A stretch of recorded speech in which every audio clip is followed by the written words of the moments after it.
We finally made it halfway through the Venus retrograde cycle. We are halfway there and not all the way there yet. So, what does this mean when Venus is in the heart of the sun? And how can we use this potent and powerful energy, as it was concurred upon by Hellenistic and medieval astrologers alike, to our benefit, or to at least find clarity in this Venus retrograde?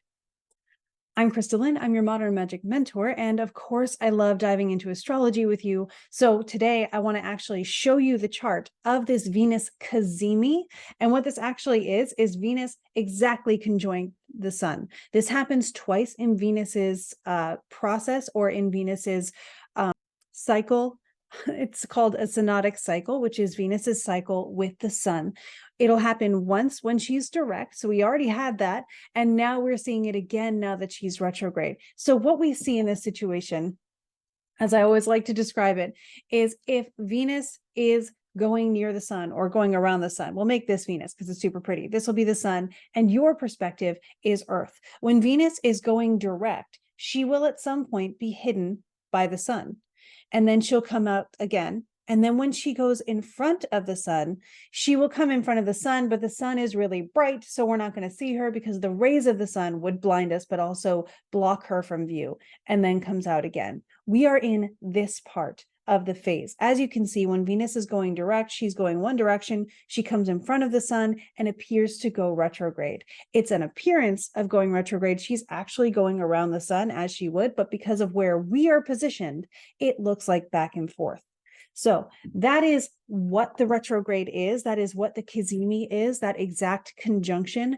All planets in relation to the sun do have a Cazimi. Mercury has a very similar cycle to Venus. The other planets that are outside of our circle around the sun have a different way of doing things, and we'll talk about those as they become relevant. So focusing in on Venus, allowing her to be the center of attention, let's look at the screen so that we can look at the chart for this as well. So when we bring up the chart on Luna, what we see is a chaotic mess, I know. So what we're actually looking at, though, is right here. We want to focus in on Venus Cazimi. And again, you can see she is exactly conjunct the sun, even to the minute. And we have this little RX here and her red, indicating that she is retrograde. She is now moving from one solar phase to another. The sun is going to pass her, which is going to make her rise in the morning once she gets there. As the sun keeps moving, we see the sun will continue to advance in degrees. So go from 20 to 21 to 22 to 23, all of those things. And when the sun gets about 15 degrees away from Venus, she'll become visible again, this time before sunrise, where before she would have been visible at night. And we'll see this because if the sun moves forward and ends up down here where my cursor is, Venus is going to hang back because she's still moving in the opposite direction. So as Venus continues to go from 20 to 19 to 18 and backwards, the sun will rise, and Venus in our sky, as the sun rises, will rise first. So that's where she becomes a morning star. This is when you might have heard Venus referred to as the morning and evening star, because she will either be rising before the sun or after the sun. Morning star if she rises before the sun, evening star if she sets after the sun. And so what we see here is that, again, all planets can be a morning or evening star. Venus gets the reputation for it because she's also very bright. So it's easy to see her in those times at dawn and dusk.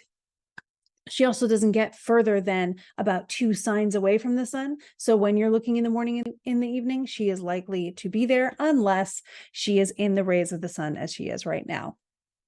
So right now, Venus is invisible to us.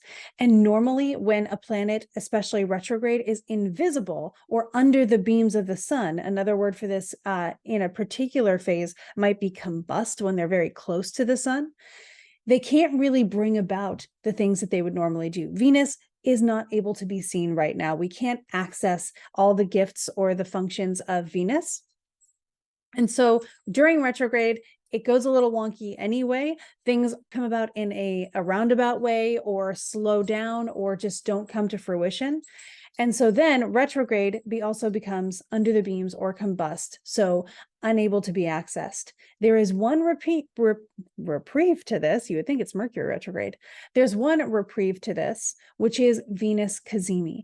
This is agreed upon by astrologers in ancient texts way, way back as being a very strong and potent moment of Venus being in the heart of the sun. And I'm actually going to read from Demetra George's Ancient Astrology, Volume 2, to really just give the definition of Cazimi.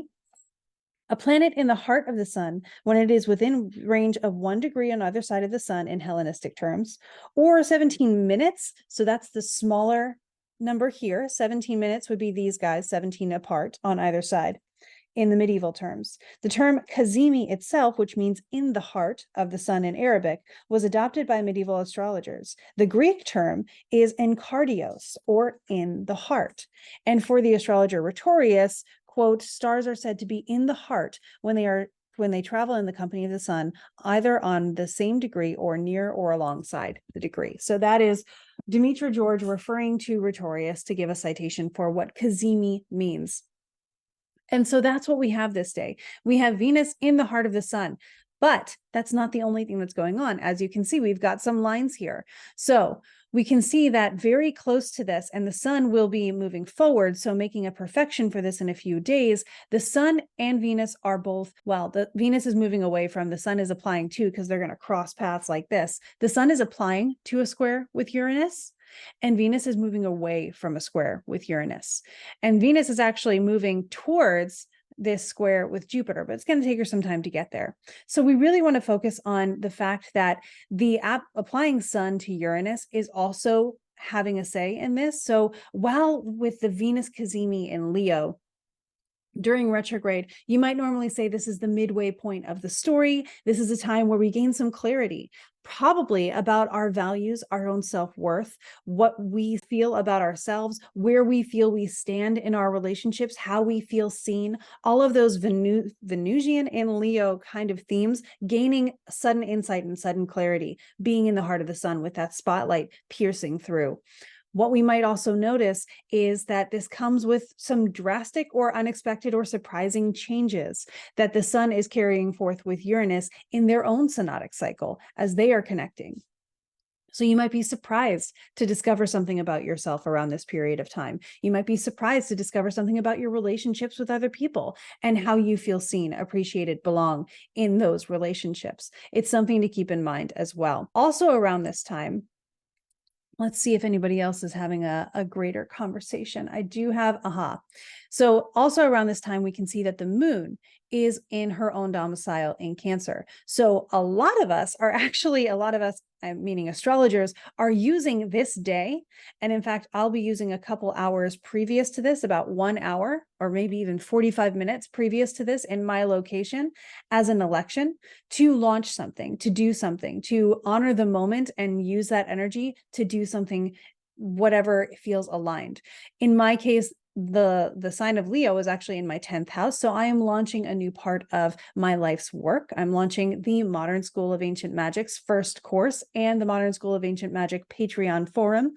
So you will notice on the 13th of August at around 6:30 a.m. Eastern time, you will probably receive an email if you've signed up for it to be able to access those courses that are going to help you grow not only in astrology, but also with psychic mediumship skills and with folk magic, and really define your own actual personalized spiritual path and your spiritual growth. If you're someone who has always wished someone would tell you how spiritual work is supposed to go, and you wish there was a list on how to do it and a mentor who has done it before and can help you, that is what I finally am ready to do. And I'm so excited to share it because I was the person who had to figure it out piecemeal over a long, long, long time.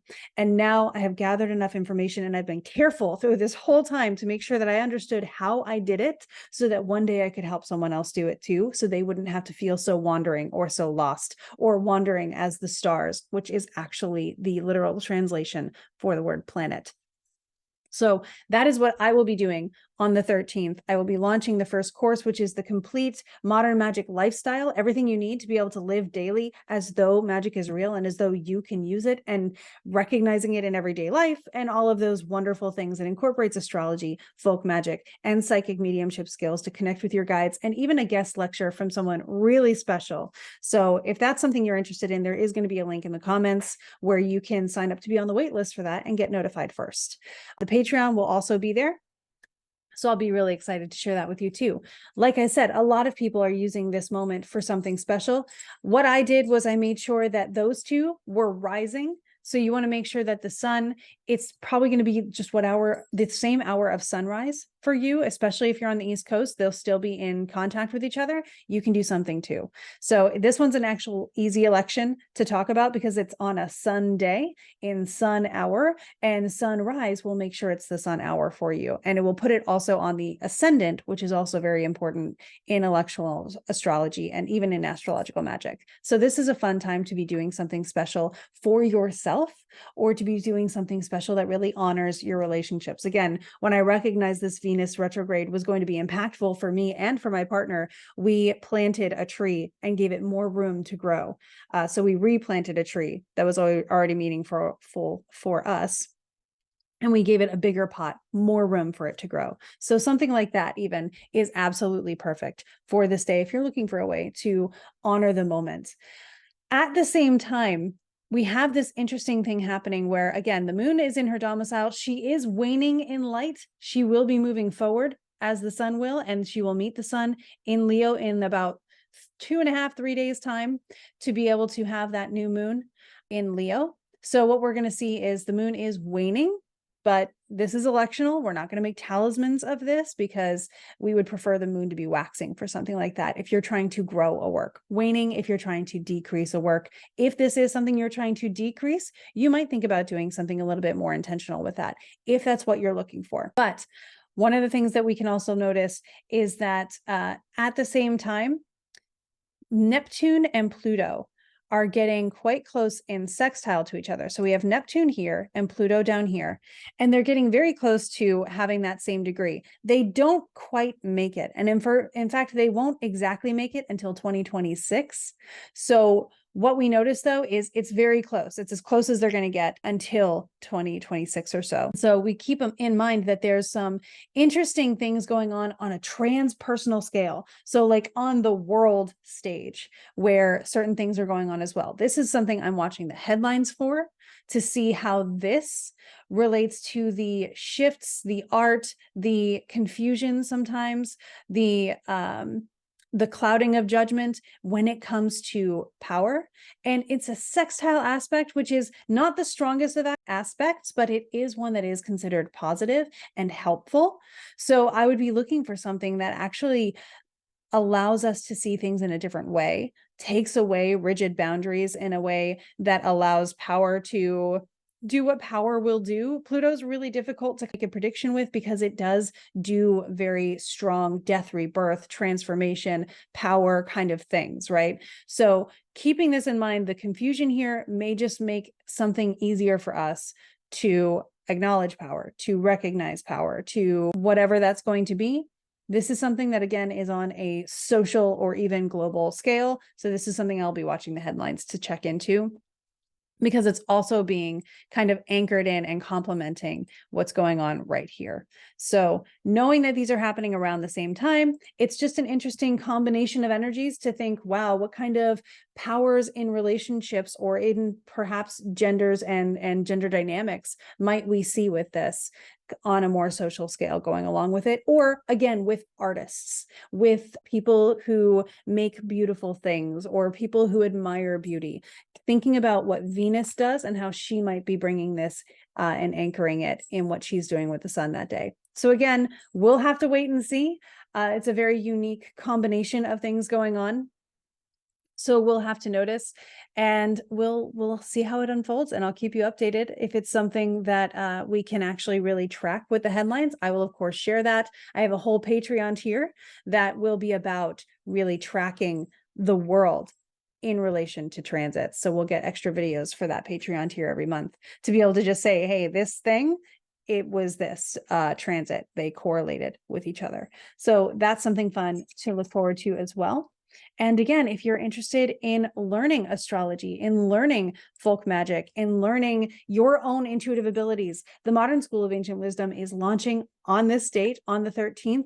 And I would love to be able to share everything I know with you through the school and through its Patreon forum. And if you're someone who learns better one-on-one, I do have availability to take on 3 students right now. So if you are interested in that, you can find that on my website as well, which is modernschoolofancientmagic.com. In the meantime, I will still be posting skits on TikTok, and I cannot wait to be able to share all these things with you through social media or whatever way is best for us to connect. And I hope you have an amazing and lovely Venus Cazimi.